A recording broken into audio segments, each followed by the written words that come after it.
말씀 보겠습니다. 누가복음 19장 16절에서 20절까지 말씀입니다. 그 첫째가 나와 이르되 주인이여 당신의 한 문화로 10문화를 남겼나이다. 주인이 이르되 잘하였도다 착한 종이여 네가 지극히 작은 것에 충성하였으니 10골 권세를 차지하라 하고 그 둘째가 와서 이르되 주인이여 당신의 한 문화로 5문화를 만들었나이다. 주인이 그에게도 이르되 너도 5골을 차지하라 하고 또 한 사람이 와서 이르되 주인이여 보소서 당신의 한 문화가 여기 있나이다. 내가 수건으로 쌓아 두었나이다. 아멘. 지난 시간에 이어서 달란트 비유와 10문화 비유 두 번째 시간으로 말씀을 나누도록 하겠습니다. 우리가 지금 보고 있는 말씀은 마태복음 25장의 달란트 비유와 누가복음 19장의 은 10문화 비유에 대해서 말씀을 보고 있는데요. 이 말씀이 같은 말씀이라고 했습니다. 그런데 저는 누가복음 19장의 말씀을 중심으로 지금 말씀을 보면서 달란트 비유의 말씀을 같이 겸해서 비교하면서 지금 말씀을 보고 있습니다. 왜 누가복음 19장 말씀을 중심으로 보죠? 누가복음 19장의 이 비유의 말씀이 표현이 다양하고 그 단어가 이 비유의 말씀을 깨닫기에 더 정확한 그런 단어들이 좀 있어서 누가복음 19장 말씀을 제가 중심으로 보고 있는 겁니다. 그래서 지난 시간에는 누가복음 19장 11절에서 15절까지 말씀을 봤죠. 자, 지난 시간에도 말씀드렸지만 누가복음 19장과 마태복음 25장 달란트 비유의 차이점이 뭐라고 했습니까? 이 비유를 시작하면서 차이점. 달란트 비유에서는 그냥 어떤 사람이 타국에 가면서 종들에게 자기 소유를 이렇게 맡겼다고 바로 나오는데 누가복음 19장에서는 그 이유가 나온다고 했죠. 그 이유가 뭐라고 했습니까? 왜 이 문화 비유를 말씀하는지 이유가 등장한다는 얘기죠.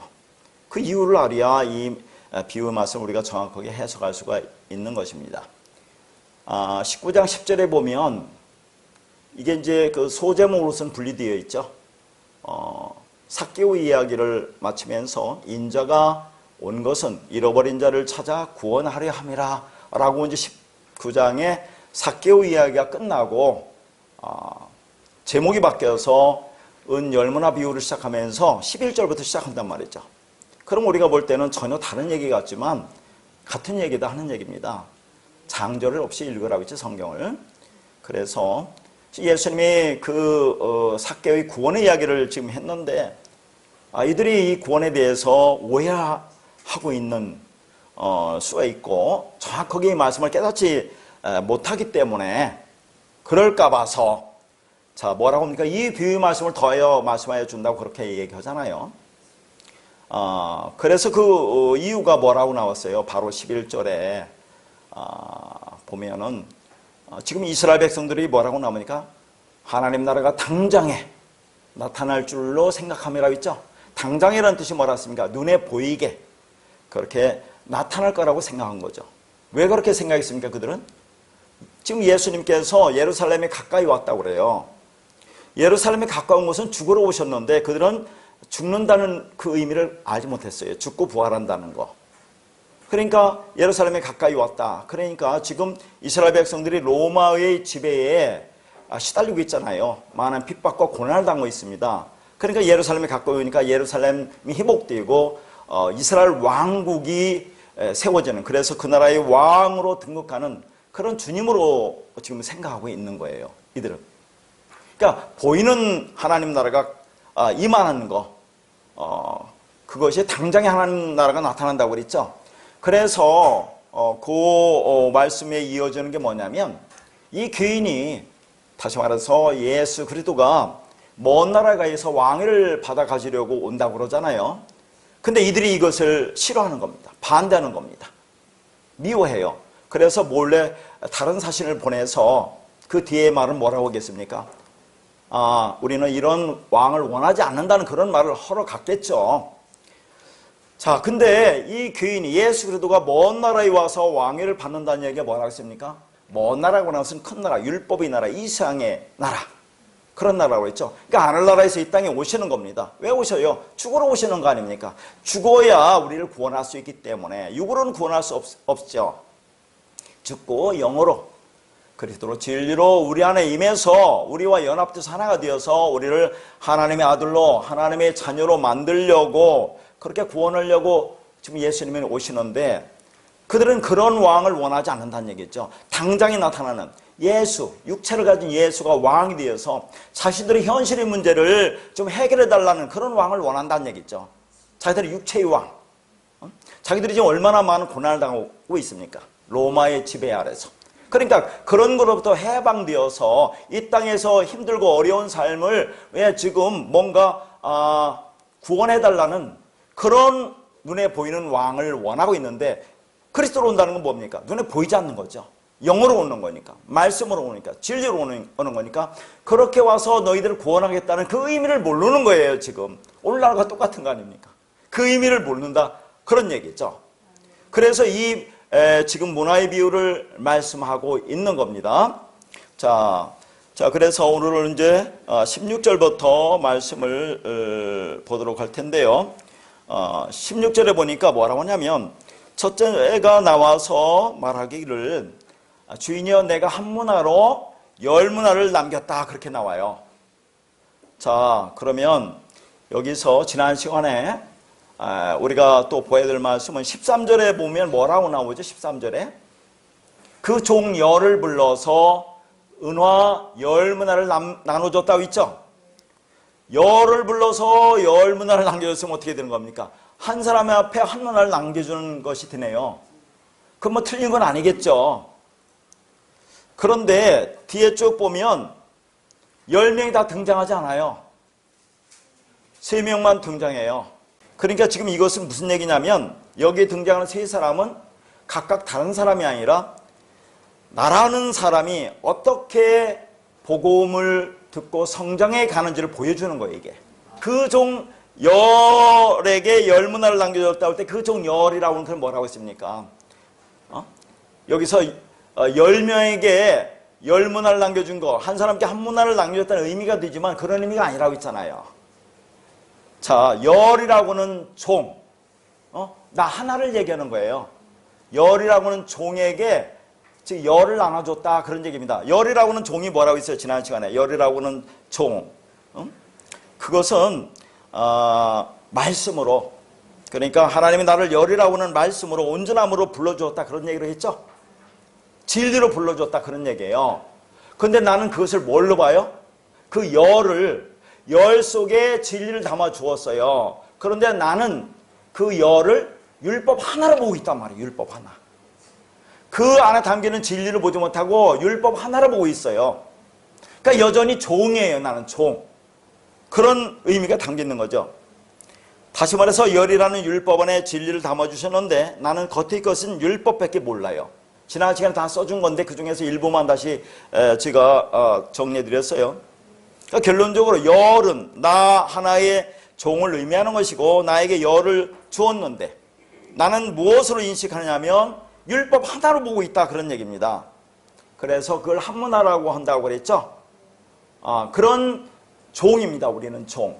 이런 종, 율법 하나로 보고 있는 종이 어떻게 구원이 이루어지는지를 지금 보여주고 있는 거예요. 역시 복음 아닙니까? 자, 그걸 가지고 이제 장사하라, 그런 얘기를 하잖아요. 장사하라. 장사하라고 성경적인 장사는 뭐라고 했습니까? 이 보이는 율법을 통해서 그 안에 담겨있는 진리를 깨달아 아는 것을 장사한다, 그렇게 얘기를 했습니다. 자, 여기서 첫 번째, 그 다음에 두 번째 이렇게 나오는데, 첫째라고 하는 것은 우리가 율법 아래에 있는 육신을 얘기하는 거죠. 자, 여기 보면 이제 첫째와 둘째가 나와요. 그리고 또 한 사람이 나오는데, 첫째와 둘째는 지금 이 말씀을 받고 이 역사 속에서 양육받는 그런 어떤 과정을 보여주고 있어요. 자, 첫째는 육신에 속한 사람입니다. 우리가 이 땅에 애굽으로 왔어요. 근데 애굽에 와서 우리가 이제 홍해를 건너서 광야로 들어가잖아요. 그러니까 즉 물세례를 받고 광야에 들어가서 광야에서 그 준 열, 이 사람이 율법으로 이걸 갖고 있는데 그 열 속에 담겨 있는, 지금 율법으로 갖고 있는 그 속에서 진리를 깨닫는 과정을 지금 얘기하고 있는 거예요. 이 사람이 진리를 깨닫는 과정을 그렇게 표현하고 있다, 그런 얘기입니다. 그러니까 하나로 열 문화를 남겼다는 것은 하나라는 율법을 갖고 있잖아요, 이 사람이 처음에. 근데 열이라고는 온전한 말씀을 좀 배우게 된 거예요. 배우는 과정이다, 그런 얘기를 하는 겁니다. 처음에는 율법을 주었어요. 그 율법에는 뭐가 담겨 있어요? 진리가 담겨 있잖아요. 그러니까 진리가 담겨 있는 율법을 준 겁니다. 근데 그게 장사하기 전에는 이게 뭐예요? 율법 하나죠. 율법 하나를 갖고 있는 거죠. 그래서 장사를 해서 이윤을 남겨보니까 그게 뭐라고? 사랑이더라. 그런데 온전한 사랑으로 깨달은 게 아니에요. 왜 그러냐면 그 16절과 17절을 연관해서 보아야 되기 때문에 그렇습니다.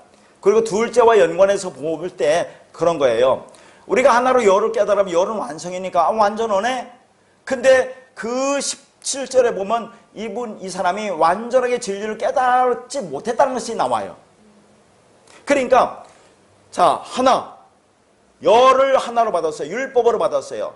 근데 그 안에 장사를 해서 열심히 이 땅에서 말씀으로 양육받아서 그 안에 담기는 진리를 보여야 되는데 진리를 보지 못하고 그냥 열로 보고 있는 거예요. 열의 속에는 자, 사랑이라는 것, 진리라는 것을 깨닫기는 깨닫는데 완전히 깨닫는 게 어떤 때는 진리를 깨닫다가 어떤 때는 율법으로 돌아왔다. 지금 광야에서 왔다 갔다 하는 그런 상태를 얘기한다, 그런 얘기를 하는 겁니다. 그러니까 지금 이 사람이 열을 남겼다는 것은 자, 사랑 진리를 알기를 알았는데 완전한 사랑, 완전한 진리를 알지 못하고 여전히 율법을 가지고 있는 상태를 얘기하는 거예요. 알았죠? 자, 계속 봅니다. 이유가 나와요. 자, 거기 보면 이 성경에서 남겼다는 단어가 자, 누가복음에는 지금 16장에서 남겼다라고 나오고 18절에서는 만들었다고 나오죠. 잘 보여야 돼요. 그 다음에 달란트 비유에서는 다 남겼다라고 나오는데 자, 보세요. 달란트 비유에서 남겼다는 단어와 누가복음에서 남겼다는 단어가 또 달라요. 원어는. 만들었다는 단어는 한글도 자체가 다르니까 그건 말할 것도 없고. 그래서 누가복음 19장 16절에 나오는 남겼다는 단어는 프로세르 가조마이, 참 어렵네.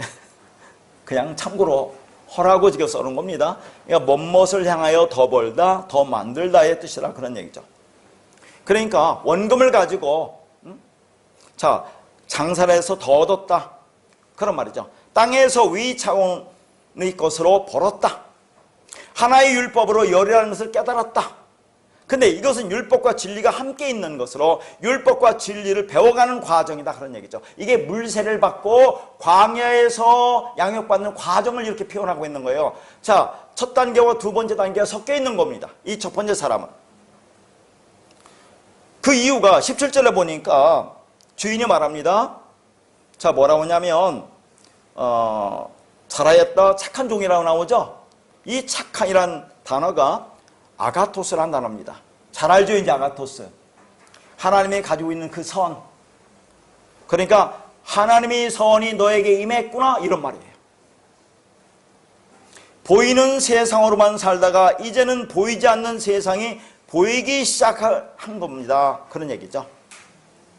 지극히 작은 것이 우리가 생각하는 참 어떤 보잘것없는 그런 것이 아닙니다. 지극히 작은 것의 충성이라는 단어가 엘라 키스토스 피스토스입니다. 여러분, 충성이라는 것이 원어는 피스토스예요. 그러니까 피스토스라는 단어를 이 사람들은 충성이라고 번역한 거예요. 피스토스는 뭡니까? 믿음을 얘기하는 믿음이 딘 자를 얘기하는 거거든요. 이걸 충성이라고 번역을 했어요.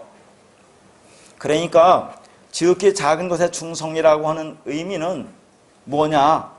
작은 것에, 가장 작은 것에 속한 믿음이다, 그 말입니다. 자, 그러면 성경에서 지난 시간 말했죠? 큰 것은 뭐라고 했어요? 이 세상 율법을 의미하는 것이라고 했죠? 작은 것은 그 안에 담겨있는 진리, 천국, 영생을 의미한다, 그런 얘기입니다. 그러니까 이 사람은 그 영생을 붙잡는 믿음, 그 믿음을 가진 자가 된 거예요. 이게. 자, 그래서 거기 보면 우리가 구분할 게 뭐냐면 잘 보세요. 이 한글 번역 하나하나를 우리가 잘 보여야 되는데 얼마나 번역을 제멋대로 해놨는지를 우리가 다시 한번 보자 그런 얘기죠. 17절에 보면 우리가 관심을 갖게 보여야 될 것은 열 고을 권세를 차지하라는 얘기 있죠. 그 다음에 19절에 다섯 고을을 차지하라. 이 이제 두 개를 비교하는데 17절에 열 고을 권세를 차지하라 해서 열 고을이라는 단어가 거기 데카폴리스인데 번역되지 않은 단어가 있어요. 번역하지 않은 단어. 그 단어가 에파노 이런 단어입니다. 에파노 데카폴리스 뭐 그런 얘기했죠. 에파노라는 단어를 번역하지 않았다 그 말이죠. 얼마나 중요한지 몰라요. 이런 게 번역되지 않으면 이걸 해석하기가 힘들어요. 이건 위에 있는 그런 얘기입니다. 그러니까 열 골이 어디 있다는 거예요? 위에 있다는 얘기예요. 위에 있는 열 골이 권세를 찾아라 그런 얘기입니다. 자, 위에 있다는 것이 뭐예요? 열 골이 위에 있다는 것은 천국이라 그런 말입니다. 천국. 영생, 하나님 나라라고 하는데 중요한 것은 열 골이 드라고 한 게 아니에요. 열 골의 권세를 찾아가라고 있다는 얘기예요. 권세를. 자, 그러면 19절에 보면 비교하는 거예요. 19절에 보면 뭐라고 나오냐면 다섯 골을 찾아가라고 있죠. 그럼 여러분 한글 성경 봐도 차이 나는 게 뭡니까? 한글 성경 봐도 17절에는 권세가 등장하죠. 근데 19절에는 권세가 없어요. 권세가. 자, 다시 한번 보겠습니다. 17절에 보면 열 골 권세를 차지하라고 하고 19절에는 다섯 골을 차지하라고 있어요. 구분점이 뭡니까? 권세라는 것이 있고 없고이죠. 그러니까 권세라고 하는 것은 뭐냐면 그런 자격을 얘기하는 거죠. 그런 자격. 자, 그러니까 열 골이 드라고 한 것이 아니라 그 권세를 차지하라고 있어요. 그건 위에 있는 열 골이 드는 권세를 가졌다. 차지하라는 단어는 뒤에 써놨습니다. 뒤에. 그 열 골이 권세를, 열 골이 드는 권세를 가졌다. 그런 말이에요. 위에 있는 열이라는 하나님 나라의 백성이 되었는데 온전치 않은 거예요, 지금. 그런 권세만 주어졌다. 그런 얘기입니다. 이 권세라는 단어가 엑수시아라는 단어예요. 엑수시아. 이게 어디서 나오죠? 요한복음 1장 12절에 보면 하나님이 자녀가 되는 권세를 주셨으니 라고 하는 그 권세가 엑수시아예요. 그러니까 이 권세라는 것은 그렇게 들 수 있는 권세가 있다 그런 얘기입니다. 완전치는 않고. 그러니까 지금 광야에서 말씀으로 양육받는 과정이에요. 그러면 권세를 주어졌으면 이 사람은 그냥 그 아들이 되는 겁니다. 이제 과정이 그렇다는 얘기죠. 그러면 지난 시간에 우리가 봤던 그 또 권세나 권능 중에서 우리가 배운 거 뭐죠? 권능이라는 디나미스라는 거 배웠죠? 어디서 나오는 겁니까? 사도행전 1장 8절에 보면 너희가 성령이 임하시면 너희가 권능을 받고 할 때 그 권능은 디나미스예요. 디나미스라는 것은 뭡니까? 진리를 전할 수 있는 능력을 얘기하는 것이고 이 권세라는 엑수시아는 자녀가 될 수 있는 그 자격을 얘기하는 겁니다. 열 골이라는 지금 권세를 차지한 거예요. 권세만 가진 거예요. 자격이 주어진 거다 그 말입니다. 왜 이렇게 구분하느냐면 19절에는 권세라는 단어가 없어요. 다섯 골을 차지하라 그 말입니다. 근데 이 차지하라는 단어도 17절에 나온 차지하와 19절에 나온 차지하라는 단어가 또 달라요. 17절에 나온 차지하라는 그냥 가졌다 그런 얘기예요. 권세를 가졌다. 그런데 19절에 나온 차지하라는 이제 순서대로 볼 텐데 그런 단어가 아니라는 것을 우리가 눈여겨보아야 된다 그런 얘기입니다. 그러니까 지금 여기에서 첫 번째, 두 번째 단계로 넘어가서 물세를 받고 광야 40년 동안 양육을 받고 자, 두 번째 사람은 뭐냐면 지금 요단강을 건너가서 가나안으로 들어가는 과정을 얘기하는 거예요. 두 번째 단계는 두 번째 사람은. 그래서 그 두 번째 사람 뭘 봤습니까? 요단강 건너가는 것을 우리는 뭘 표현하죠? 예수님의 불세례, 성령세례로 말하는 십자가 죽음을 얘기하는 거예요. 자, 그러면 이제 18절에 보면 그 둘째가 와서 그렇죠. 둘째라고 하는 것은 두 번째 것으로 만들어졌다 그 말입니다. 다시 말해서 육은 첫 번째 것이라면 두 번째는 영과 진리로 만들어진 새로운 피조물이다 그런 얘기입니다. 물과 성령으로 거듭난 자. 지금 뭐예요? 예수 그리스도와 함께 십자가에서 즉 성령 세례, 불세례를 받고 그래서 그 말씀으로 내 안에 들어와서 내가 물과 성령으로 거듭난 자, 요단을 건너서 가나안으로 들어가는 그 과정을 얘기하는 거예요, 이게 지금. 그러니까 한 문화로 다섯 문화를 만들었다 할 때 이 만들다가 여러분 너무나 잘 아는 헬라어로 포이에오, 히브리어로 아사. 얼마 안 배웠죠? 얼마 안 됐죠? 창세기에서. 어디서 아사를 배웠습니까? 우리가 6장 마지막 절에 노아는 하나님이 명령한 대로 다 준행하였더라 그런 얘기를 할 때 준행하였더라가 아사라고 있어요. 아사.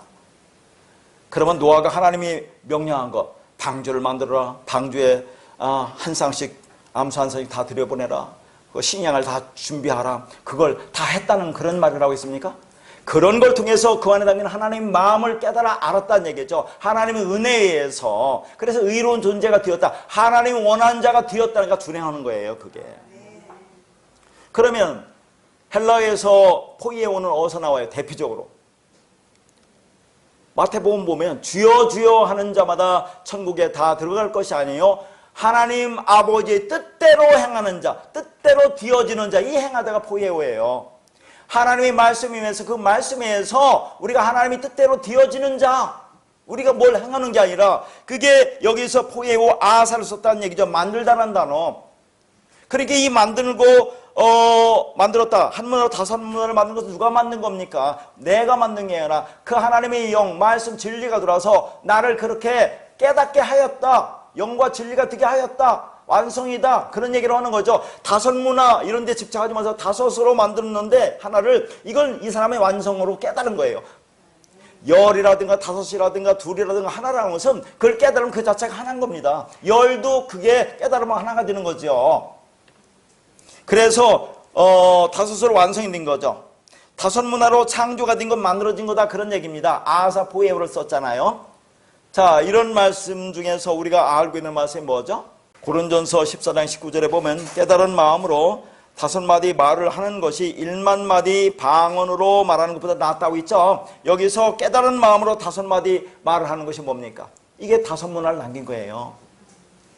자, 이걸 뭐라고 있죠? 이 깨달은 다섯 마디가 뭐라고 있습니까? 창세기 1장 1절이라고 있죠.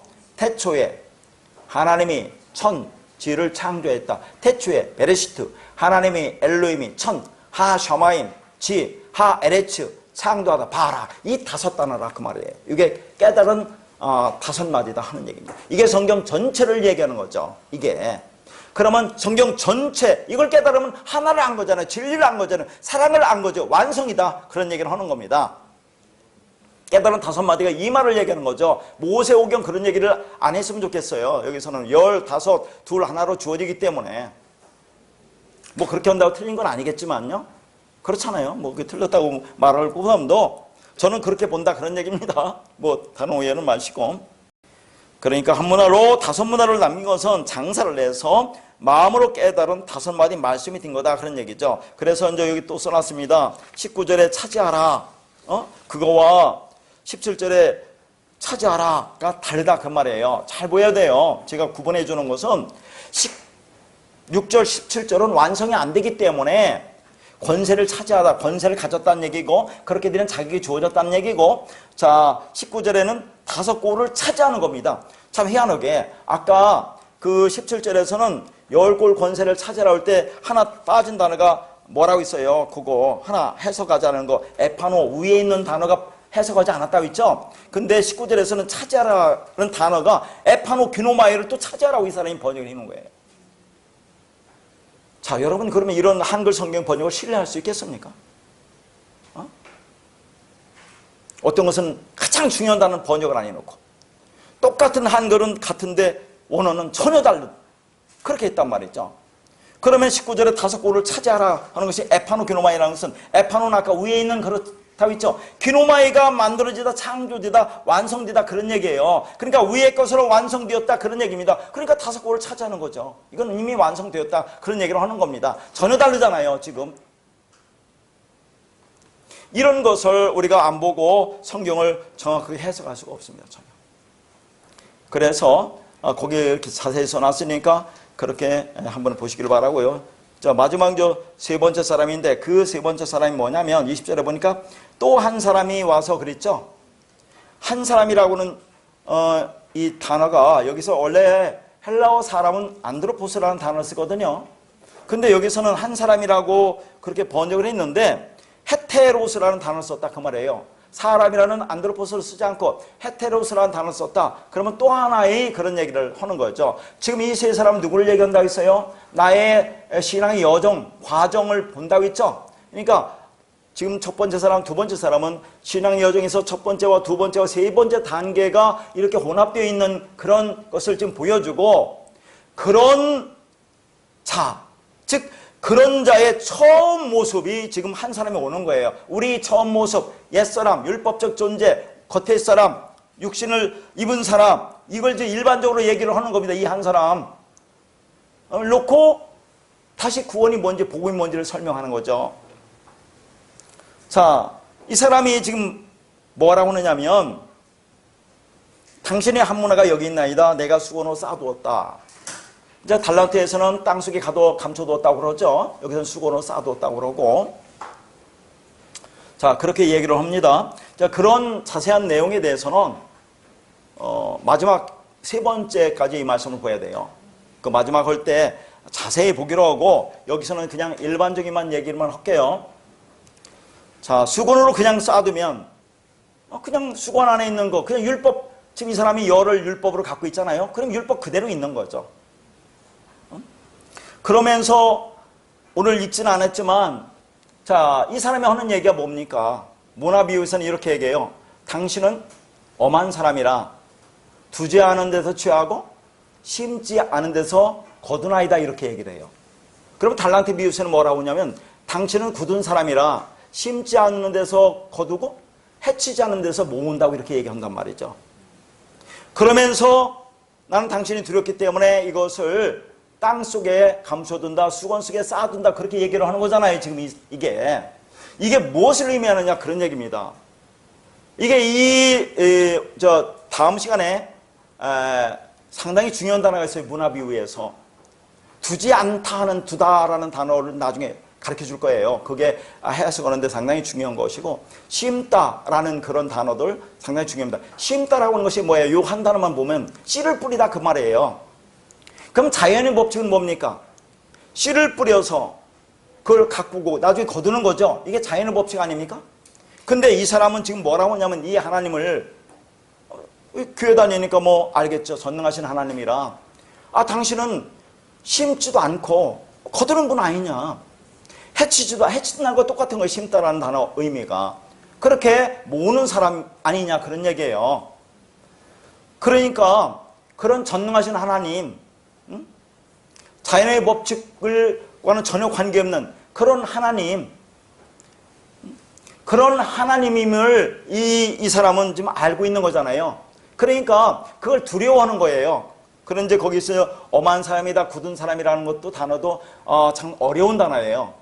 가장 쉽게 하나만 얘기하면 자 이걸 뭐라고 하냐면 나는 이해할 수 없다 그런 얘기를 하는 겁니다. 이 세상은 창조주 하나님을 이해할 수 없겠죠. 모든 것은 자연의 법칙이 심고 거두고 이런 과정을 겪어야 되는데 이 하나님이라는 것은 그런 거 없이 그냥 만들자는 이 세상을 창조를 하셔야 안 했어요. 그렇죠.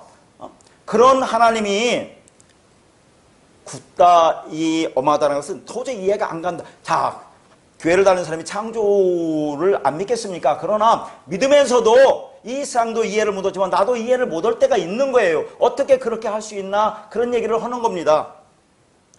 그러니까 그런 하나님 나는 참 이해를 안 되고 하지만은 그런 하나님을 내가 믿는다. 그런 하나님을 내가 인정한다. 그럼 그런 하나님은 뭡니까? 심지도 않고 거두고 해치도 않고 모으고 두지도 않고 취하는 그런 하나님 그런 하나님이 다 할 건데 내가 뭐로 이것을 하나를 준 이유가 뭡니까? 율법 하나를 준 거. 그걸 배워서 그것을 가지고 진리를 깨달아 알라고 준 거잖아요. 근데 그는 그런 것을 할 능력도 없고 그런 것을 할 필요도 없다고 생각하는 거죠. 잘 보세요. 오늘하고 똑같이. 자, 이 땅에 우리를 보낸 것은 우리는 그렇게 얘기를 하지 않습니까? 이 역사 이번에서 우리를 육을 입혀서 이 땅에 보낸 것은 이 역사 속에서 자, 나라는 존재가 누구인지 깨달으라고 하나님 보냈다고 했잖아요. 이 삼위 과정을 모든 과정을 준 것은 그렇게 예정해서 그 과정을 통과함으로 통해서 나라는 존재가 누구인지 하나님은 누구인지 그런 것을 깨닫고 오는 그 진리가 뭔지를 깨닫고 오라고 이 땅에 우리를 보냈다고 하잖아요. 근데 일반적으로 모든 사람들, 오늘날 대부분의 사람들은 그걸 인정합니까? 그걸 인정하지 않는다니까요. 내가 왜 진리를 배워야 되냐, 진리가 뭔지, 율법이 뭔지도 도대체 몰라요. 자, 성경 말씀 이렇게 주었어요. 눈에 보이게 주었어요.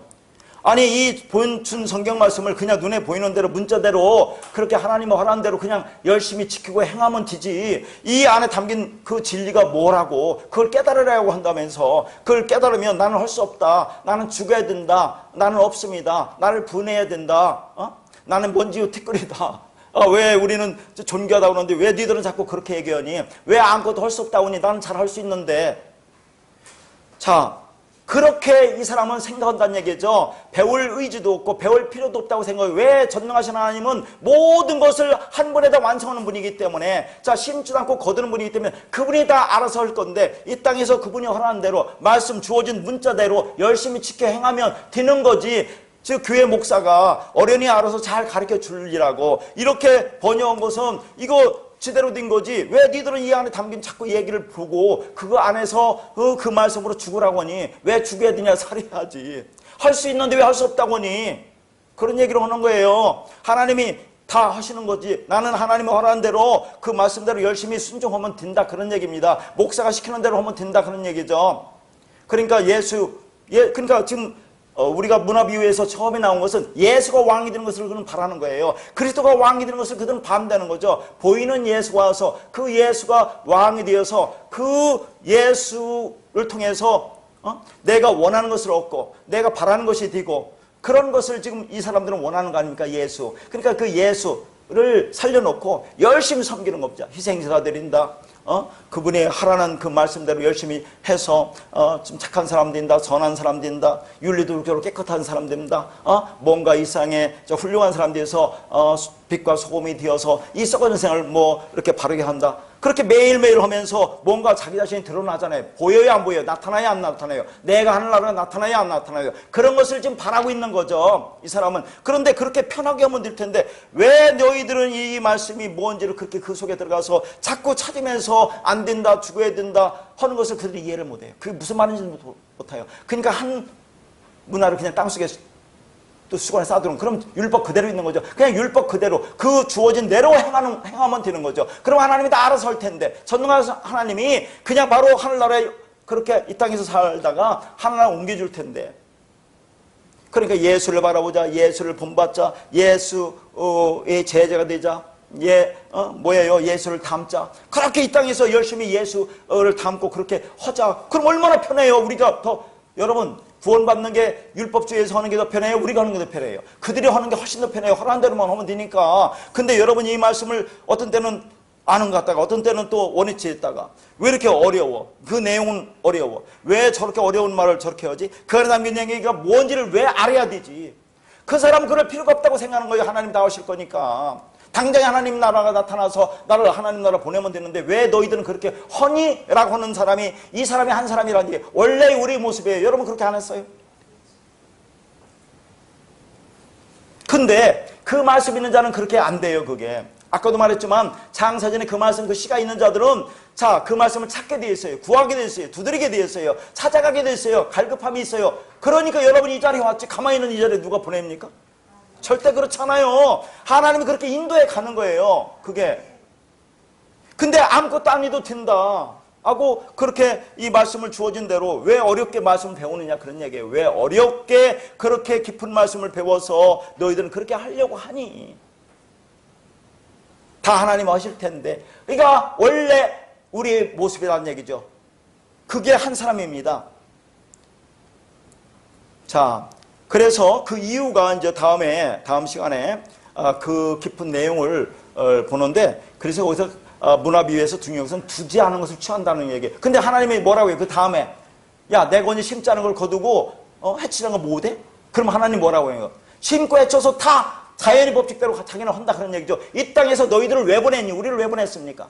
이 땅에 보내서 이 진리를 깨닫고 돌아오라고 보낸 거죠. 우리가 어떤 존재인지 깨닫고 돌아오라고, 하나님의 은혜가 얼마나 큰지를 깨닫고 돌아오고 보는 그런 과정으로 나는 너희들을 구원한다는 얘기예요. 3위의 길을 정하고 3위의 단계를 정해서 너희들이 말씀의 양육을 통해서 하나님 아들을 만들어서 하나님 오게 나는 그렇게 모든 그런 구원의 과정을 정했다는 거예요. 하나님은 뒤에 그렇게 하지 않아. 내가 언제 그렇게 했니? 난 그렇게 하지 않았다. 근데 이 사람들은, 오늘날 모든 사람들은 그럴 필요가 없다는 얘기예요.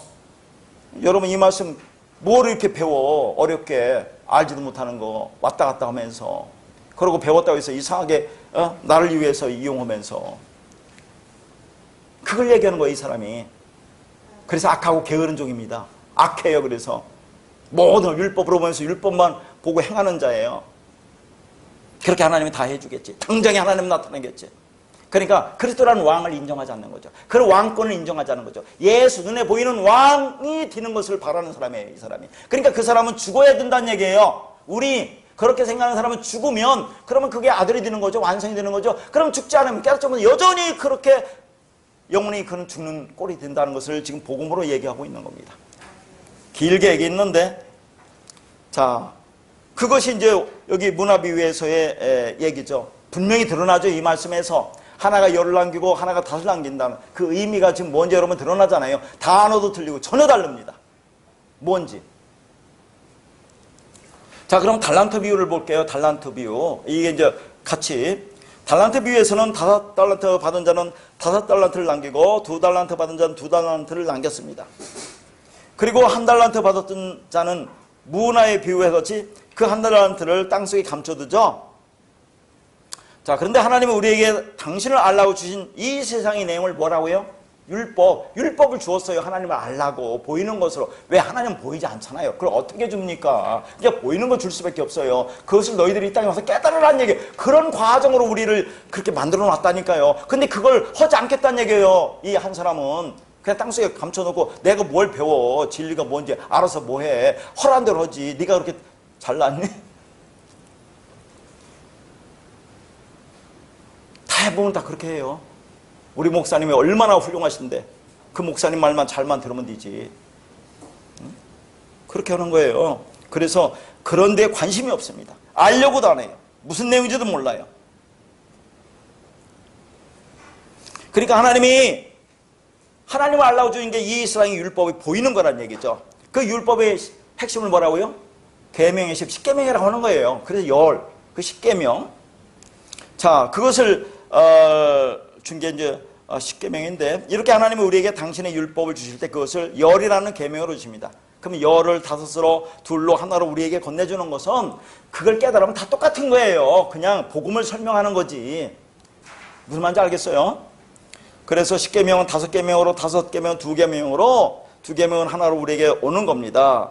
그런데 전에도 말씀드렸지만 달란트 비유에서는 열이 나오지 않죠? 열이 안 나와요. 5이 5으로 바로 가요. 그러면 이 열이 어디서 나온다고 했어요? 자, 지금 달란트 비유 바로 앞에 마태복음 25장은 열처녀 비유와 같이 연결됐어요. 이게 달란트 비유와. 근데 이게 이제 소제목은 다르잖아요. 그래서 열처녀 비유 따로, 달란트 비유 따로인데 같은 내용이에요. 그러니까 열이 열처녀에서 나오는 거죠. 자, 그 내용을 쭉 보도록 하겠습니다. 마태복음 25장 1절에서 13절입니다. 그때의 천국은 마치 등을 들고 신랑을 맞으러 나간 10 처녀와 같다 하리니 그 중에 5은 미련하고 5은 슬기 있는 자라. 미련한 자들은 등을 가지되 기름을 가지지 아니하고 슬기 있는 자들은 그릇에 기름을 담아 등과 함께 가져갔더니 신랑이 더디 오므로 다 졸며 잘세. 밤중에 소리가 나되 보라 신랑이로다 맞으러 나오라 하매 이에 그 처녀들이 다 일어나 등을 준비할세. 미련한 처녀들이 슬기는 자들에게 이르되 우리 등불이 꺼져가니 너희 기름을 좀 나눠달라 하거늘 슬기는 자들이 대답하여 이르되 우리와 너희가 쓰기에 다 부족할까 하노니 차라리 파는 자들에게 가서 너희 쓸 것을 사라 하니 그들이 사러 간 사이에 신랑이 오므로 준비하였던 자들은 함께 혼인잔치에 들어가고 문은 닫힌지라. 그 후에 남은 처녀들이 와서 이르되 주여 주여 우리에게 열어주소서. 대답하여 이르되 진실로 너희에게 이르노니 내가 너희를 알지 못하노라 하였느니라. 그런즉 깨어있으라. 너희는 그날과 그때를 알지 못하노라.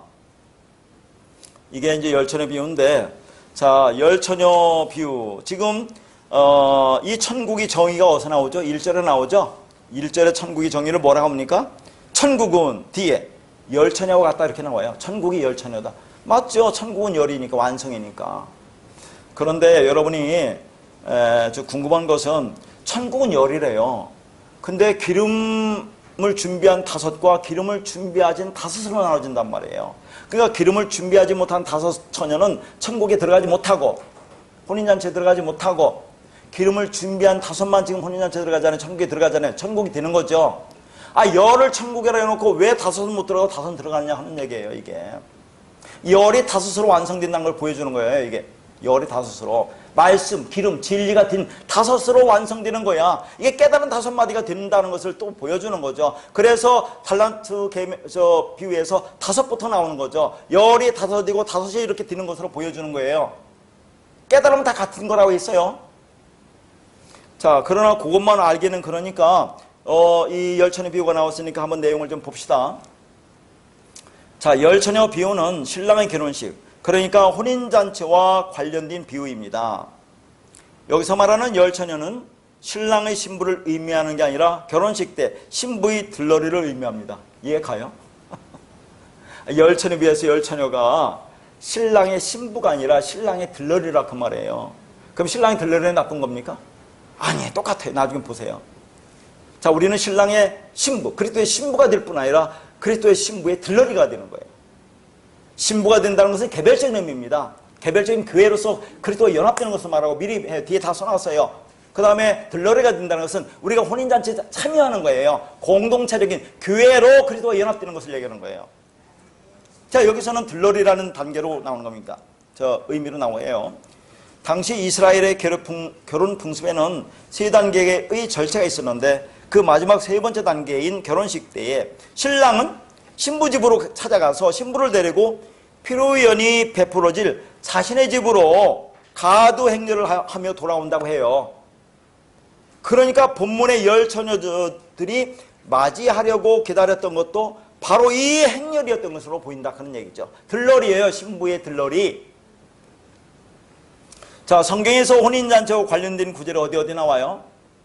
마태복음 22장 2절부터 14절과 계시록 19장 7절에서 9절 말씀이죠. 그러니까 마태복음 22장의 혼인잔치는 임금의 아들의 혼인잔치에 참여하지 않는 자들을 진멸하고 네 거리에서 사람을 만나는 대로 혼인잔치에 청한 후 그들이 의복을 입었는지 안 입었는지를 확인하는 것을 통해서 천국을 설명해요. 옷이에요. 옷. 그리스도의 옷을 입었느냐 안 입었느냐, 예복을 입었느냐 안 입었느냐, 이것을 본다는 얘기죠. 그리고 계시록 19장은 뭡니까? 이 역사를 통해서 교회가 예수 그리스도의 신부로 준비되고 있는 것을 말하고 있는 거죠. 어린 양의 혼인잔치는 예수 그리스도가 그의 신부를 맞이하는 것으로 이 땅의 교회가 예수 그리스도의 진정한 신부로 완성됨으로 최종적이고 종말적인 연합을 혼인잔치로 설명하는 거예요. 그러니까 둘 다 자, 마태복음 22장이나 계시록 19장에서의 혼인잔치의 완성은 뭘로 끝납니까? 빛나고 깨끗한 세마포 옷을 입는 것으로 끝나요. 그러면 계시록 19장에서 오래전에 배웠죠. 빛나고 깨끗한 세마포 옷이 뭐라고 했어요? 그게 성도의 옳은 행실이라고 했죠. 아, 그러면 이 땅에서 우리가 착한 일 많이 해야 되구나, 그런 얘기입니까? 성도의 옳은 행실이 의라고 했어요. 하나님의 의. 이 깨끗하고 세마포 옷이 하나님의 의입니다. 그 하나님의 의는 하나님에 의해서 공짜로 주어지는 의. 그 옷을 입고 우리가 그리스도의 혼인잔치에 들어간다, 그리스도와 연합된다는 것을 보여주는 거예요. 그걸 깨끗한 행실로 보면 한 단어가 의라니까. 의. 하나님의 의. 그러니까 마태복음 22장에서 임금이 왜 자신의 아들이 혼인잔치에 오지 않는 자를 심판했는지를 우리가 이해할 수 있어요. 왜 그렇습니까? 자신의 아들이 혼인잔치에 오지 않는 자를 심판한단 말이죠. 그럼 여기서도 기름을 준비하는 자들이 왜 천국에 들어가지 못하는지가 똑같이 나오는 거죠. 이게 저 달란트 비유를 말하는 이유가 되는 거예요. 자, 그들은 그리스도와 교회의 진정한 하나됨, 완전한 연합을 싫어하는 거예요. 지금 혼인잔치에 가지 않는 거, 기름을 준비하지 않는 거, 나 그래도 연합을 원하지 않는다 그런 얘기예요. 여기서 준비하지 못했다고 했는데 준비하지 않은 겁니다. 그냥 그 사람은 등만 갖고 있어요. 등은 율법이에요. 그 안에 말씀 진리가 돼야 되는데 등만 갖고 있어요. 그리고 이 땅에서 열심히 율법만 행하고 있는 거죠. 자, 혼인잔치에 참여하는 자들의 별명이 뭡니까? 나 소 샀다, 장가 들었다, 밭 샀다 그러잖아요. 그게 뭡니까? 이 땅에서 일이에요. 일, 율법적인 행위. 그것만 하고 있는 거. 그것은 뭐예요? 그리스도 안에 들어와서 연합되어서 하나가 되어야 되는데 그걸 싫어하는 거죠. 그리스도의 통치를 싫어하는 거죠. 그리스도와 연합되는 걸 싫어하는 거죠. 그리스도의 왕권을 싫어하는 거예요. 예수의 왕권이 아니에요. 그리스도의 왕권을 싫어하는 거예요. 아까의 문화에 비해서는 예수가 나의 왕이 되는 것을 원하는 건데 그리스도의 왕이 되는 걸 싫어하고 그렇죠. 그 구분해야 돼요. 그리스도, 예수, 물론 나중에 다 깨달으면 그건 뭐 갔다 오겠지만은 구분할 때 예수는 보이는 왕이에요. 이 땅에 와서. 근데 그리스도는 보이지 않는 왕입니다. 그 왕됨, 그 왕으로서 연합돼서 그분의 통치를 받는 것을 거부하는 거예요. 이게. 그러니까 미련한 다섯 처녀들의 문제는 그들이 미련해서 말씀을, 기름을 준비하지 않았기 때문에 그리스도와 연합이 되는 혼인잔치의 영광, 그러니까 신랑이신 그리스도와 신부인 교회와의 완전하고 완벽한 연합과 하나됨을 원하지 않는 자들의 모습이다 그런 얘기입니다. 이게. 그러면 뭐예요? 이 땅에 당장에 보이는 것으로 나타나는 것으로 원하는 그들을 얘기하는 겁니다. 그러니까 똑같은 거예요. 지금 문화 비유에서나 달란트 비유에서나 달란트에서는 이유가 열천에서 나오는 거죠. 열도 여기서 나오는 것이고. 그러니까 하나로 쭉 성경을 보야 정확하게 볼 수 있다 그런 얘기를 하는 겁니다. 자, 이런 말씀 볼까요? 히브리서 13장 4절에 보면 이런 말씀이 나와요. 자, 모든 사람은 결혼을 귀히 여기고 침소를 더럽히지 않게 하라. 음행하는 자들과 간음하는 자들을 하나님이 심판하시리라. 여기서 모든 사람을 결혼을 귀히 여긴다면 이 결혼이 뭐겠어요? 이 땅에서의 인간들의 결혼을 말하는 겁니까? 그게 아니겠죠. 성경에서 그걸 얘기하겠습니까? 자, 여기서의 결혼이 나왔으니 그리스도와 교회의 연합과 하나됨을 의미하는 거예요. 이 결혼을 얘기하는 겁니다. 공동체로서의 교회가 그리스도의 신부일 뿐 아니라 개별자로서의 나라는 교회가 그리스도의 신부라는 사실을 모르고, 그러니까 아까도 말했죠. 우리는 공동체적인 교회가 그리스도의 몸이라고 했죠. 그리스도는 머리가 되고 그렇게 해서 연합되기도 하고, 자, 개인적인 신부로서 개별적인 교회로서 그리스도와 연합되기도 하잖아요. 그러니까 교회라는 것은 성경에 보면 단수로 나오고 복수로 나와요. 단수일 때는 우리 개인을 얘기하는 것이고 복수일 때는 공동체적인 교회를 얘기하는 겁니다.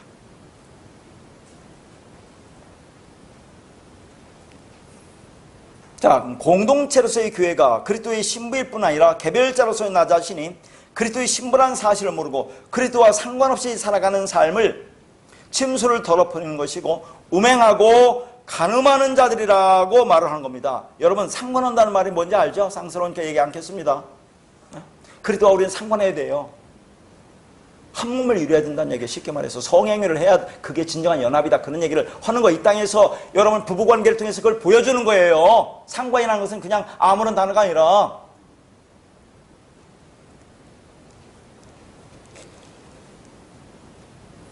우리가 그리스도와 관계를 맺는다는 것은 그의 신부가 되는 것으로 그리스도의 몸이 되는 공동체 안으로의 편입을 되는 것을 의미합니다. 그것을 나의 교회됨, 개별자가 보편자 안으로의 편입됨이라고 할 수 있어요.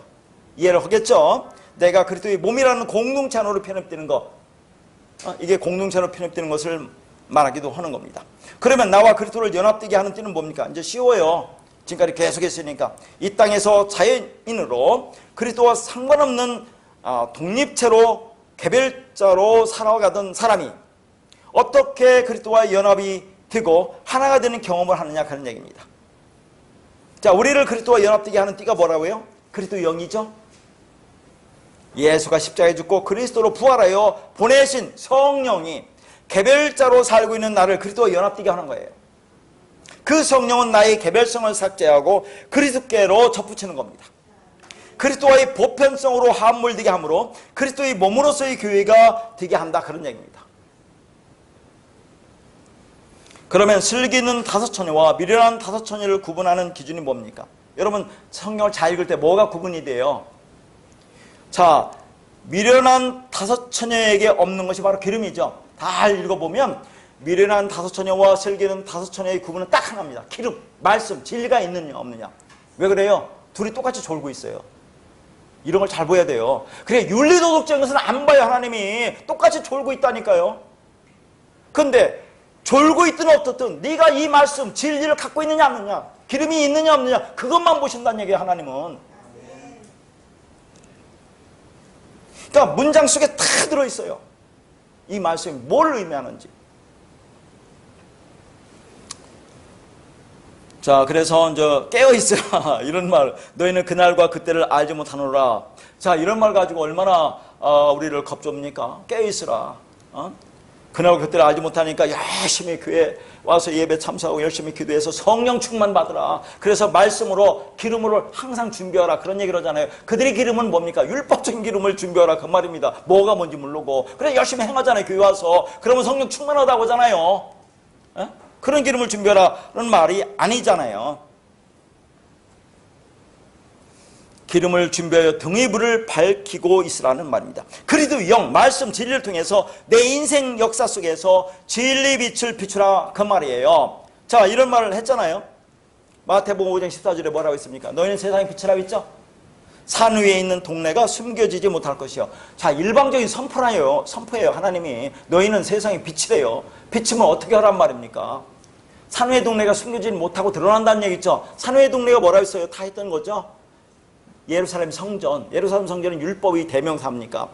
그러니까 우리가 세상에 비치면, 이 말씀 진리가 있으면 이 세상은 율법이라는 어둠이라는 것이 드러난다, 그런 얘기입니다. 우리가 말씀으로 무슨 성화를 이루어서 윤리도덕적으로 바르게 살아서 빛과 소금이 돼서 세상을 드러낸다는 그런 얘기가 아니고, 내가 진리가 되고 빛이 있으면 이 세상은 어둠이라는 게 드러나게 되어 있다, 그런 얘기입니다. 그러니까 미련한 처녀는 기름이 없는 자입니다. 성경에서 기름은 말씀이고 말씀은 영이라고 영을 비유한다 했어요. 자, 그러므로 기름이 없는 자는 그리스도의 영이 없는 자입니다. 자, 여기서 보세요. 기름이 없는 자를 뭐라고 했어요? 미련한 자라고 있죠? 참 재미난 표현이 나옵니다. 자, 기름이 없는 자를 미련한 자라고 했어요. 기름이 없는 자. 그러면 예수님 보고 저 종합해서 나오면 마태복음 5장 22절에서 그렇게 예수님 말합니다. 형제에게 미련한 놈이라고 하는 자는 지옥불에 들어가리라, 그런 얘기 나와요. 자, 보세요. 기름이 없으면 미련한 자예요. 미련한 자. 근데 예수님 말합니다. 형제가 예수님이에요. 예수 보고 미련한 놈이라고 하는 자는 지옥에 들어간대요. 이걸 연관해서 한번 보자 말이죠. 그럼 미련한 자라는 것은 기름이 없다는 얘기죠. 기름이라는 것은 뭐예요? 말씀이 없다는 얘기죠. 진리가 없다는 얘기죠. 그러니까 진리 말씀이 없으니까 말을 못해요. 벙어리예요, 벙어리. 진리가 없으니까 말을 못하는 자를 얘기하는 거다, 그 말이에요. 자, 그러면 그런 자는 지금 지옥불에 들어간대요. 그러니까 자, 지금 거기에서 마태복음 5장 22절에서 전에 한번 본 건데, 미련한 자라는 단어가 모르스라는 단어예요. 그 마태복음 5장 22절도 미련한 놈이라는 것이 모르스라는 단어예요. 이거 참 재미있는 것은 미스테리온이라는 단어에서 오는데, 이건 입 다물다, 그런 말입니다. 그러니까 미련하다는 것은 입 다물다. 왜 입을 다물겠어요? 입 다문다는 것은 벙어리라는 얘기잖아요. 벙어리라는 말은 말을 못한다는 게 아니라 진리 말을 못한다, 그 말이에요. 진리가 없기 때문에, 그리고 또 영이 없기 때문에 그게 미련한 건데, 그 자는 말을 못하는 거죠. 진리 말을 못하는 거예요. 그러면 뭘 하겠어요? 그 사람이 진리 말을 못하니까 율법적인 행위로 오겠죠. 내가 이 땅에서 율법적인 행위하면 그 예수 보고 저 미련한 놈이라고 하는 꼴과 똑같다는 얘기예요. 그걸 알겠어요? 그 사람들이, 이걸 모르는 사람들이 그 설교를 하면서 뭐라고 했어요? 형제를, 같이 있는 그 교우들을 형제라고 하면서 미련한 놈이라고 하면 안 돼, 지옥에 들어가, 그렇게 얘기하겠죠. 그 형제는 예수 그리스도를 얘기하는 겁니다, 단수로. 그러니까 내가 진리가 뭔지 모르고 기름이 뭔지 모르고 말씀이 뭔지 모르고 그 말을 갖지 못하고 하면 그게 미련한 자인데, 그렇게 하면 여전히 율법적 행위를 이 땅에서 하면서 열심히 살아가고 있다고 살아가고 있잖아요. 오늘 또 그렇게 하고 있어요, 안 하고 있어요? 그러면 예수님 보고 너 미련한 놈이야 라고는 꼴이 든다는 얘기예요. 오늘날 예수 보고 미련한 사람이 있어요? 미련하다고 하는 것은 그걸 모른단 말이에요. 그러니까 예수님 이 땅에 와서 지금 뭐예요? 율법으로 진리를 가르쳐줬죠. 저는 우리 율법을 갖고 있으니까 그것을 진리로 가르쳐주고 있는데, 또 성경 66권에서 지금 진리로 가르쳐주고 있어요, 없어요? 가르쳐주고 있는데 이걸 깨닫지 못하는 거, 우리가. 그러면 율법, 그걸 깨닫지 못하고 율법으로 행하고 있죠. 그럼 예수님 뭐라고요? 저거 진리가 없는 놈이네, 진리도 모르는 사람이네, 그러면 예수님 말하는 진리를 우리가 깨닫지 못하고 그렇게 얘기한다는 거예요. 그러면 지옥불에 있다 그런 얘기예요. 지옥불에 있다는 말이 뭡니까? 너희는 지옥 안에 있어. 거기 들어가다라는 그런 얘기가 있잖아요. 들어가다는 단어가 에노코스인데 이것은 이미 지옥불에 있다 그 말입니다. 이미 그렇게 하는 순간, 그렇게 하는 자는 이미 지옥불에 있다 그런 얘기를 하는 겁니다. 오늘날 교회에서 신앙생활을 하는데 예수님 말씀을 진리를 뭐 그렇게 중요하게 생각합니까? 진리에 관심이 없어요. 너희들은 왜 이렇게 어렵게 공부하냐? 아까 말했죠? 한 달은 더 간제가 묻어놓는 거예요. 그냥 율법으로. 하나님 다 하실 건데 내가 뭐 그렇게 애쓰면 하니? 단번에 우리 만들어서 하나님 나라 들어갈 텐데 당장에 열심히 보이는 대로 하지. 이 말씀 지켜서. 그럼 나도 드러나고 뭔가 하는 것 같고 그럼 이 땅에서 복도 받고 하늘나라 상급도 받고 얼마나 좋아.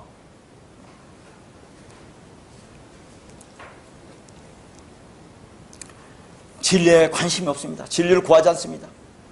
그것이 뭐예요? 예수를 벙어리로 만드는 꼴이래요. 그 미련한 놈이라고 하는 꼴이 된다 그 말입니다. 그러면 네가 지옥에 있다 그런 얘기를 하는 거죠. 우리가 진리를 깨달으면 하나님 나라가 우리 안에 있다고 하잖아요. 그죠?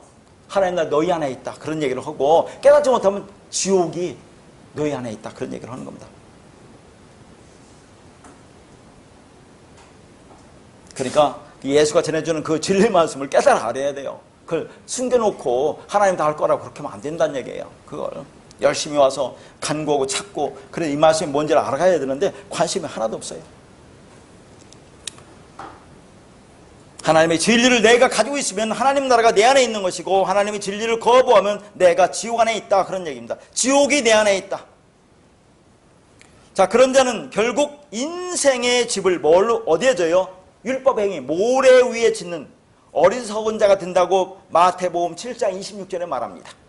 반대로 슬기로운 자는 기름이 있으므로 그리스도의 영을 받아 지혜 있는 진실한 청지기가 되어 때를 따라 양식을 나눠주는 자가 된다 하는 거죠. 누가복음 12장 42절에 있습니다. 왜냐하면 그에게는 기름이 있기 때문에 그렇습니다. 그 기름으로 양식을 만들어 그리스도의 집을 짓는 슬기로운 자가 되는 거죠. 마태복음 7장 24절에 있습니다. 이것이 교회가 깨어있다는 것이 바로 이런 거다 하는 얘기를 하는 거예요. 우리의 인생 역사가 어둠을 빛으로 밝히는 진리의 빛이 되는 것입니다. 우리 인생이 등이 되어 말씀의 기름으로 빛을 내는 그 삶이 깨어있는 삶입니다. 우리 인생은 말씀을 담는 그 등이에요. 그렇죠? 말씀은 우리 인생을 통해서 그리스도의 빛을 내는 빛입니다. 그것이 그리스도의 왕권을 인정하고 실현하는 삶이에요. 그러니까 혼인잔치가 내포하고 있는 상징적인 의미와 교훈은 그리스도와 그의 신부의 연합을 상징합니다. 그런 의미에서 혼인잔치에 참여하지 않는다는 것은 하나님의 왕권을 인정하지 않는 거예요. 하나님의 왕권이 어떻게 실현돼요? 그리스도와 교회의 연합을 통해서 실현됩니다. 그 연합을 혼인잔치로 지금 설명하고 있는 거죠. 그래서 혼인잔치에 참여한다는 것은 그리스도와 교회의 연합에 참여한다는 거죠. 자, 그런 게 이것이 이제 열처녀 비유가 달란트 비유에 말씀하는 이유 부분에 해당한다고 했어요. 그래서 이제 그 문화의 비유를 말씀하는 이유는 우리가 다 알죠. 이제는 왜 문화 비유를 말씀하는지. 육으로 보이는 예수가 나를 통치하는 그 왕이 드는 것을 그런 하나님 나라를 그들은 원하는데 그게 아니라 예수가 아니라 영으로 진리로 와서 나를 그 말씀으로 통치하는 그런 하나님 나라, 그게 진정한 하나님 나라다 하는 것을 보여주기 위해서 이제 문화 비유를 하는데, 이 열처녀 비유가 달란트 비유의 이유 부분에 해당한다. 그러니까 기름을 준비하지 못해서 혼인잔치에 참여하지 못하는 것은 하나님의 왕권을 인정하지 않는 거죠. 그러니까 그건 그리스도의 연합이 되어 우리가 하나님의 말씀으로 통치를 받는 하나님 나라의 왕권이 실현되는 것을 원하지 않는 것이다, 그런 얘기를 하는 겁니다. 근데 이걸 알아들어요? 못 알아들어요. 이게 무슨 말인지도 모르고 알 필요도 없다고 생각하는 거예요. 여러분, 이거 뭐 어려워요? 하나도 안 어려운데 그들은 어렵다고 한다니까요. 왜 이렇게 저희가 어렵게 하는지 모르겠다고. 그래서 주님이 왕 되는 걸 싫어하는 자들은 죽음으로 끝나야 돼요. 그렇죠? 죽어야 사는 겁니다. 그게 완성이고 안식이고 평강입니다. 자, 아까 이제 한 것을 한번 정리할게 이미 써놨으니까. 그런데 혼인잔치에 참여한다는 것은 우리가 혼인잔치에 들러리로만 참여하는 것이 아니라 혼인잔치의 주인공으로, 즉 신랑을 맞이하는 신부로 참여하는 것이기도 합니다. 그러니까 성경을 읽으면서 내가 그리스도와 연합된다는 거, 개별적으로 연합된다는 것인지 아니면 공동체적으로 교회와 그리스도의 몸이 된다는 건지를 잘 좀 구분을 하시라 그 말이에요. 이런 것을 써드리는 것은, 그러니까 성도는 하나님이 보내신 그리스도의 신부로서 참여하는 것뿐 아니라 뭐예요? 구원받은 개들자, 개별적인 교회, 하나님의 왕권, 혼인잔치의 청험을 받은 자로 참여하는 것이기도 하다. 구원받은 보편자, 공동체로서의 교회, 전자를 그리스도의 신부, 후자를 혼인잔치의 청험을 받은 자를 얘기하는 겁니다. 그러니까 그 혼인잔치에 참여한다는 것은 그리스도와 교회의 연합에 참여한다는 것이라고 했는데, 미련한 다섯째는 혼인잔치에 들어가지 못했습니다. 그리스도와 교회의 연합, 하나님과 성도의 연합에서 제외된 거죠. 그러면 이들이 연합에서 제외된 이유가 뭡니까? 뭐 다 있죠. 기름을, 말씀을 준비하지 못해서, 그 말씀이 없기 때문에 하나님이 그들을 알지 못한다고 그래요. 전혀 알지 못한다고 그래요. 자, 의미를 한번 볼게요. 거기 오늘 그 열천의 비유에서 12절에 나오잖아요. 내가 너희를 알지 못하노라, 그런 얘기를 하는데, 알지 못한다는 의미를 또 한번 보자, 그런 얘기를 하는 겁니다. 하나님이 알지 못한다의 의미는 무엇이겠습니까? 전능하신 하나님이 모르는 것이 있어요? 하나님이 알지 못하신다는 것은 하나님의 마음이 없는 미련한 자를 향한 심판입니다. 하나님이 건네준 약속의 증표가 없으니까 하나님이 알지 못한다고 하는 거예요. 쉽게 말해 하나님의 눈에 안 보이는 겁니다. 이 알다가 에이도예요. 여러분 에이도는 잘 알죠? 원래 에이도는 보다, 그런 말입니다. 보다. 근데 이 보다가 여기서는 알다, 깨닫다는 의미로 사용돼요. 확장되어서. 자, 그러니까 히브리인들에게 있어서 보는 거, 에이도는 시각의 차원 개념에만 머물러 있는 것이 아니라 존재의 차원, 그러니까 지식과 경험의 차원으로 확장된다는 그런 말이에요. 어려워요? 하나님이 알지 못한다는 것은, 그러니까 하나님이 눈에 보이지 않는다, 말씀의 눈에 보이지 않는다, 그 말이에요. 그걸 알지 못한다고 하는 겁니다. 왜냐하면 하나님이 준 말이 없기 때문에, 기름이 없기 때문에 그런 얘기를 하는 거죠. 이것이 바로 하나님의 영이 없는, 이성 없는 짐승을 향한 하나님의 심판인 것입니다. 그러나 기름을 충분히 준비한 처녀들에게는 혼인잔치의 주인은 하나님이 건네준 말씀이 있습니다. 건네받은 말씀이 있으니까 창세전에 여러분 안에 그 말씀이 여러분 안에 뿌려졌기 때문에 역설적이게도 그 말씀을 찾고 구하고 두드리며 목말라 하는 갈급함이 여러분 심령 안에 터져 나오는 거 아닙니까? 그러니까 오늘 여기서 이 말씀을 듣는다 하는 얘기예요.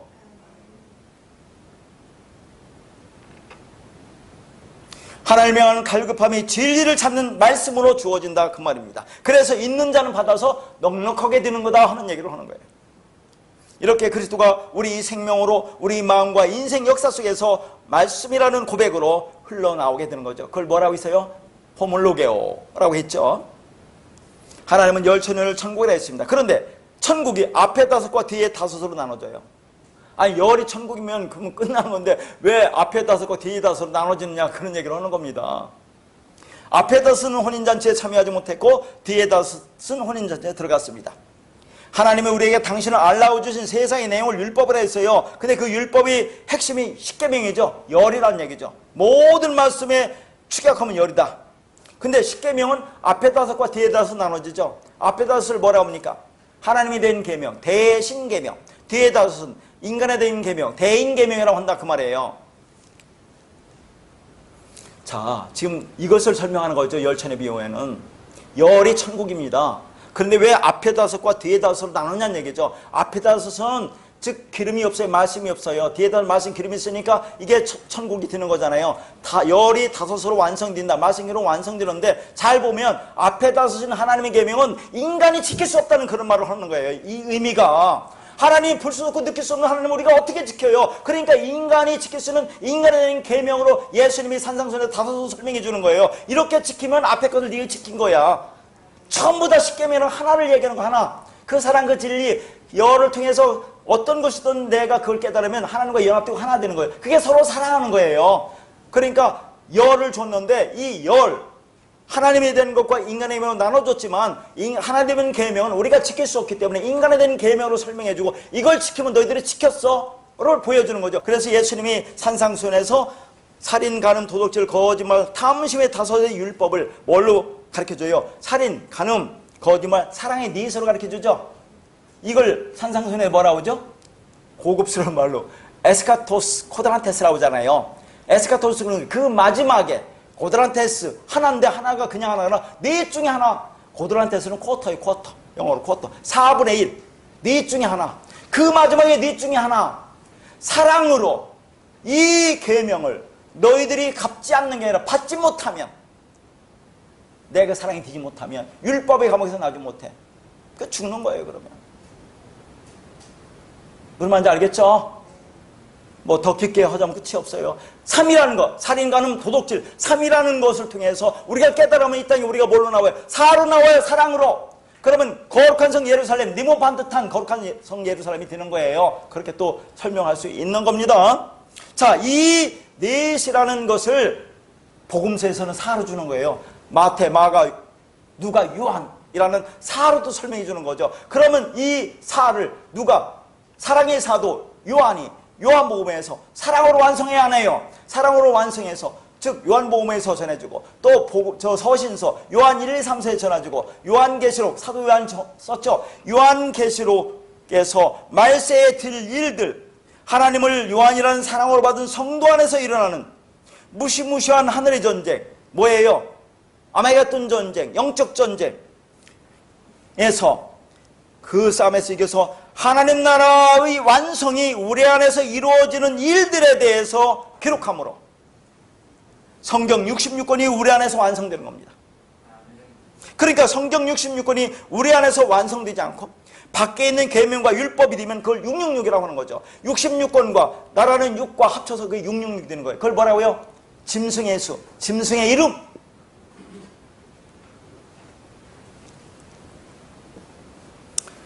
자, 10차례 중에서 앞에 5은 혼인잔치에 들어가지 못했습니다. 그것은 기름을 준비하지 못해서 그리고 연합이 되지 못한 자들은 그 말씀과 하나가 되지 못했기 때문에 하나님에 대한 계명을 지킬 수가 없다는 것을 말하고 있어요. 계명을 지킨다는 것은 그 말씀을 나 안에 품으라 그 말입니다. 그것이 없기 때문에 못 품는 거죠. 그게 못 지키는 거죠. 그냥 인간의 계명으로 가르쳐주는 거예요. 이걸 지키면 다 지킨 거야. 그걸 가르쳐주는 거죠.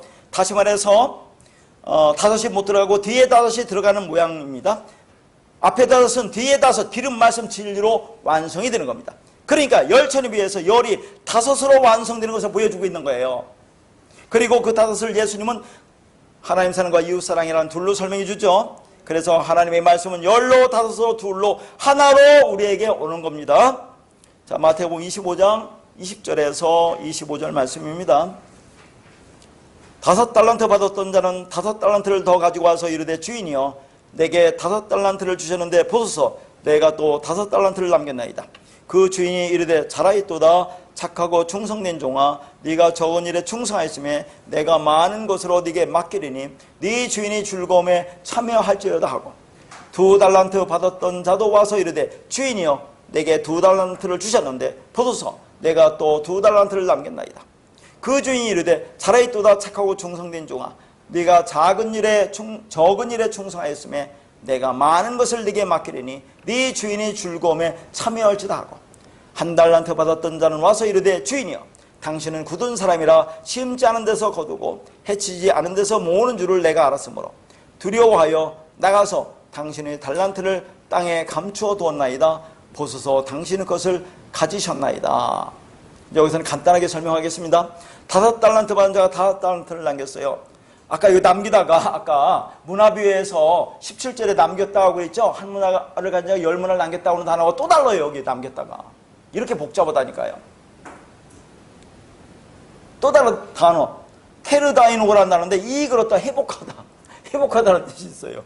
자, 그러니까 5과 5에 합쳐서 열이 드는 형국인데 이건 뒤에 5은 진리가 앞에 5은 율법으로 다시 회복되는 형국. 그러니까 양육받고 있는 과정이다 그런 얘기입니다. 아까 똑같은 거예요. 한 문화 받은 자가 10문화 남기는 거나 즉 5달란트가 5를 남기면 열이 되는 거죠. 그와 같이 똑같이 즉 양육받는 과정을 보는 거예요. 율법과 진리가 섞여 있는 것을 얘기하는 겁니다.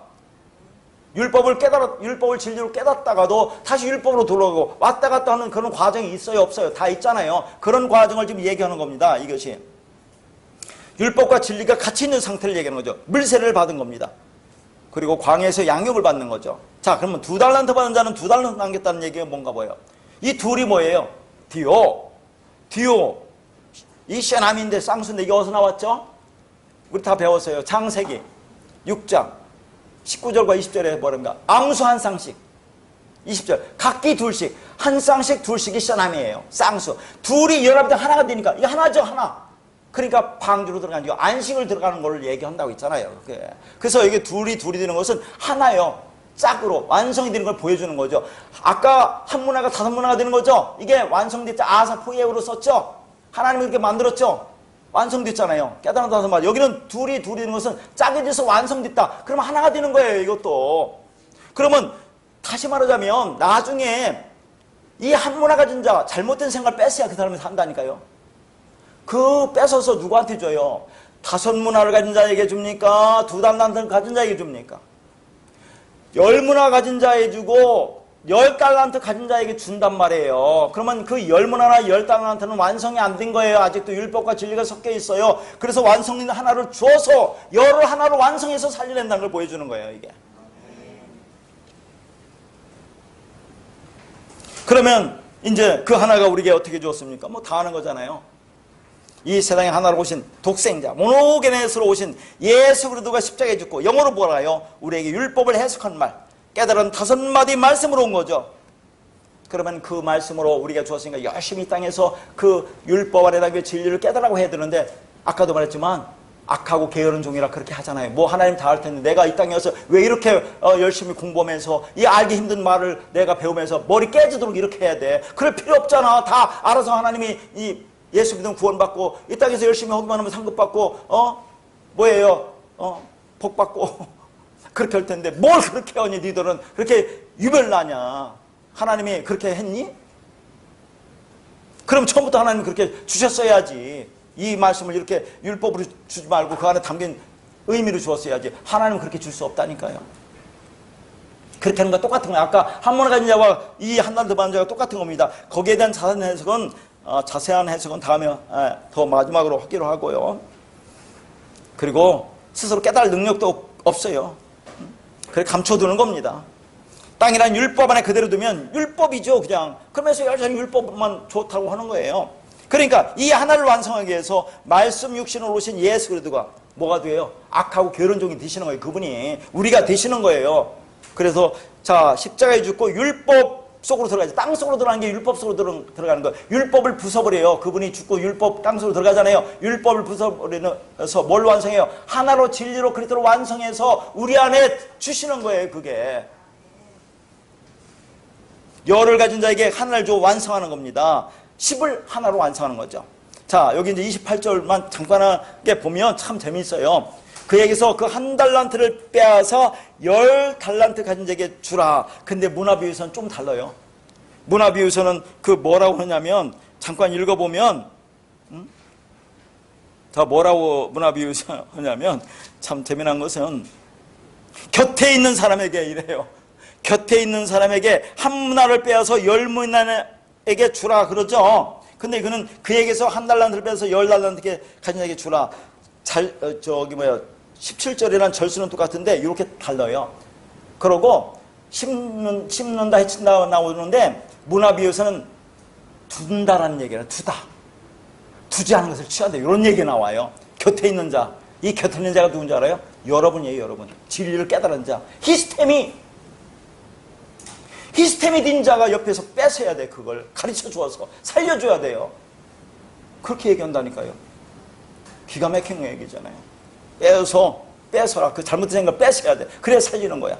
그 얘기를 하는데 다음에 보기로 하고, 자, 여기서는 빼앗다가 아이로 한다는데 들어올리다 제거하다 빼앗다. 참 재미난 것은 들어올리다 하면 뭐예요? 예수님이 십자가에 들리는 거잖아요. 예수님이 십자가 들리면은 죽고 그리스도로 오잖아요. 그러니까 들리면 율법을 들으면 진리가 된다 그 말을 하는 겁니다. 그래서 진리를 만들어서 너에게 주겠어.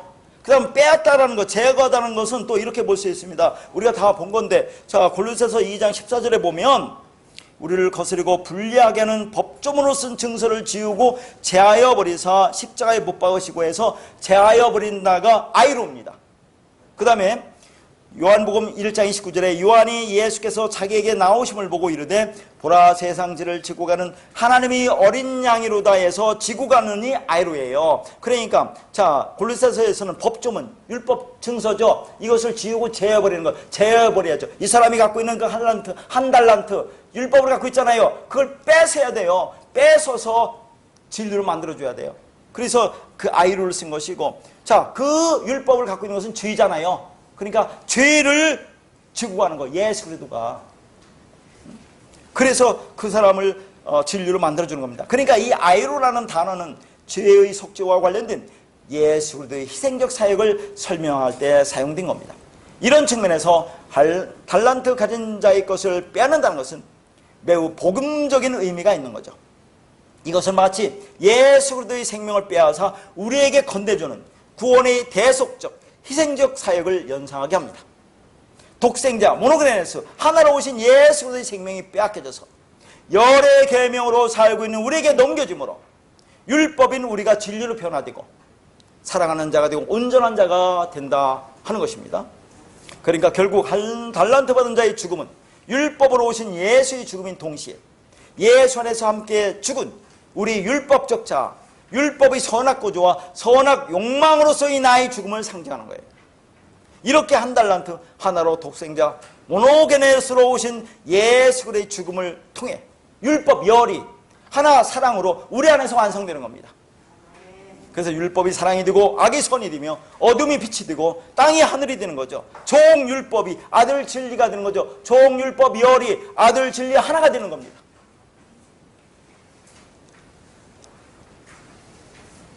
그러니까 예수 그리스도가 우리의 짝 신랑 신부가 되어 서로 주고 하나가 되는 것이 구원입니다. 이게 서로 사랑하는 거예요.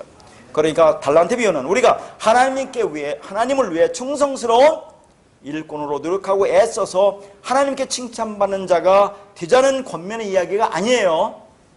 율법의 종인 우리가 어떻게 진리의 아들이 되어 구원을 받는지에 관한 은혜의 복음이에요. 그렇게 하나님의 짝으로 하나가 된 그 사랑과 그 은혜를 감사하며 이 상을 어렵게 힘들더라도 넉넉하게 이기며 살아가시기를 바라겠습니다.